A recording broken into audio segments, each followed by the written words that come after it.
Hello, everybody. Brian Engelman here with the New American Media, and I'm joined with Sean Stone. Sean? Hello, sir. I'm doing great. Nice to meet you as well. You know, you grew up in a family that is no stranger to controversy and thinking outside the box and positing questions that might not fit the mainstream media narrative. Why do you think an event like this, the Free and Equal Festival, is important today?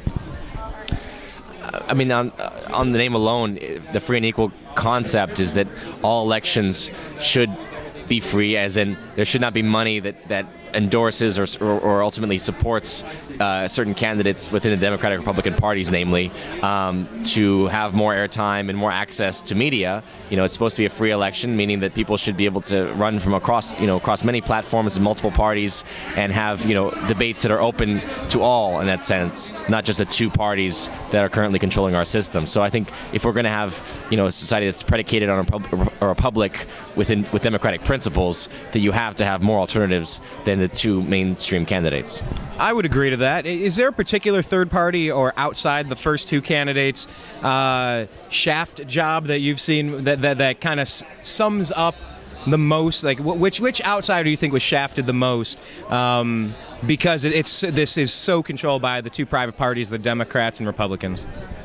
Who's been shafted the most? In what sense? Well, a third party, free and equal. Okay, so everybody should have a shot. Someone that actually had some voice behind the movement and were just kind of shut out of the process. Have you seen it in your lifetime? Oh, you're talking about Ron Paul, for example. Yeah, well, he's one. You got Ross Perot on the fringe. There's a lot of the Gary Johnsons and whatnot. Perot wasn't too much on the fringe. Remember, he actually took a lot of votes from Bush in the '92 election. No, I mean, I'm not someone who's going to endorse necessarily any political party. I believe that it's the person you vote for, and it's the person that you got to believe in, and that's really where I take a lot of issue with people who are with the mainstream Democratic Republican Party's system. I would love to see someone like Jesse Ventura, for example, stand up and run on an independent platform. It's going to be very difficult within the system that we now have. The amount of money you need to actually make the run, to have access to the ballot, to have access to the debates. I mean, these are the restrictions that prevent us from having guys like him who actually have the credentials as having been governor of a state to make the run for it. Yeah, you kind of killed my segue there, but it's because we're thinking on the same wavelength. The governor's talked a lot about removing the R's and the D's from the voting block.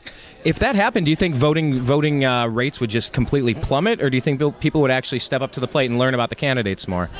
Well, I don't think that voting rates can plummet, because I think they're pretty low if you look at it. 50%, yeah.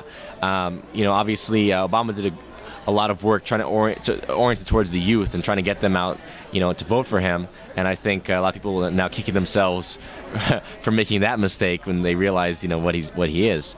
It's really just a question of, I think alternative media has got to do more of a job across the board, and people have to pay more attention to the alternative media and alternative press in exposing and understanding who these people are. Not waiting for them to be in office before realizing, oh, this guy is more of the same old, bag of goods we got sold on the last election.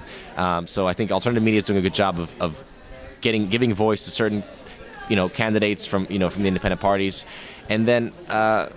What else? What else can we do except just keep waking ourselves up? And the more people that I think that perhaps that do just stop voting and protest by not voting, or only voting for independent candidates, that's going to be the real turn of the tide. Now, you spent some time on conspiracy theory with Governor Ventura. What was the conspiracy you started digging into that actually shocked you the most? Maybe the one that you learned the most about, or maybe did a complete 180 on, if that was ever the case?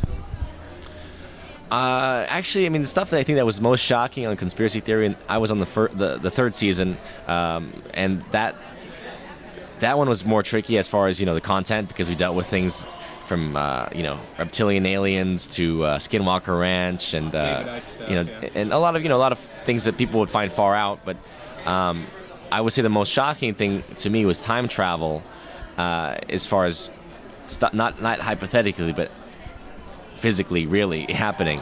And I've come to believe that yes, time travel does occur, although it doesn't necessarily occur in the physical sense that people believe, as far as I know, the physical sense that people would expect, but I do believe it's occurring. I just had a conversation with somebody last night for my birthday celebration, and he said, I had this moment where I was in a car, and I knew what was going to happen, I was going to ask if there was some aspirin in the car, and she was going to say it's in the glove box, and I was going to say where, and it was in the yellow container. So then I went, and then all of it happened like he was a witness, like an observer of the movie.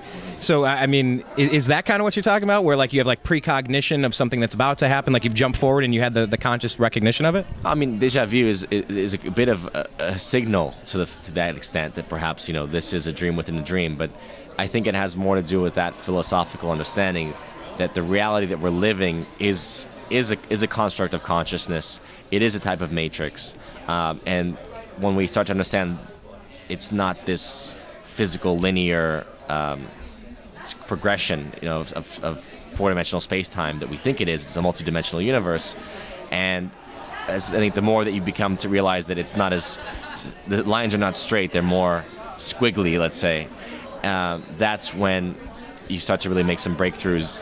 And really, I think consciousness is the key to understanding how time travel does occur. And yes, there are technologies to allow people to travel both forward and backwards. Easier actually to travel backwards than to forwards as far as observing.